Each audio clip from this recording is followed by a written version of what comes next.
விக்கிரவாண்டியில் நடைபெறவுள்ள இடைத்தேர்தலில் நாம் தமிழர் கட்சி போட்டியிடுவது குறித்து அறிவிப்பு வெளியாகியுள்ளது. நடந்து முடிந்த மக்களவைத் தேர்தலில் நாம் தமிழர் கட்சி மாநில அந்தஸ்தை பெற்றுள்ளது. இந்நிலையில் அடுத்ததாக விக்கிரவாண்டி தொகுதியில் இடைத்தேர்தல் நடைபெற இருப்பதாக தேர்தல் ஆணையம் அறிவித்துள்ளது. அதன்படி தற்போது அரசியல் கட்சிகளின் கவனம் முழுவதும் விக்கிரவாண்டி தொகுதி பக்கம் திரும்பியிருக்கிறது. விக்கிரவாண்டி தொகுதி திமுக எம்எல்ஏ புகழேந்தி கடந்த ஏப்ரல் மாதம் 6ஆம் தேதி காலமானதை அடுத்து அந்த தொகுதி காலியானதாக அறிவிக்கப்பட்டது. அதைத் தொடர்ந்து அங்கு அடுத்த மாதம் ஜூலை 10ஆம் தேதி இடைத்தேர்தல் நடைபெறும் என இந்திய தேர்தல் ஆணையம் அறிவித்துள்ளது. இந்த தேர்தலுக்கான வேட்புமனு தாக்கல் வருகின்ற 14ஆம் தேதி தொடங்குவதாகவும் வேட்புமனு தாக்கல் செய்ய வேண்டிய கடைசி நாள் வருகிற 21ஆம் தேதி எனவும் அறிவிக்கப்பட்டுள்ளது. இந்த நிலையில் விக்கிரவாண்டி தொகுதி இடைத்தேர்தலில் நாம் தமிழர் கட்சி தனித்து போட்டியிடுவதாக அறிவித்துள்ளது.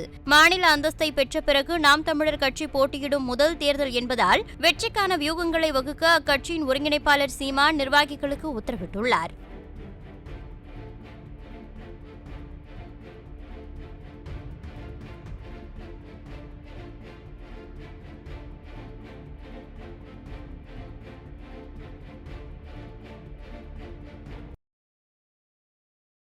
செய்திகளை உள்ளது உள்ளபடி தெரிந்து கொள்ள ரெஃப்ளெக்ட் நியூஸை சப்ஸ்கிரைப் பண்ணுங்க.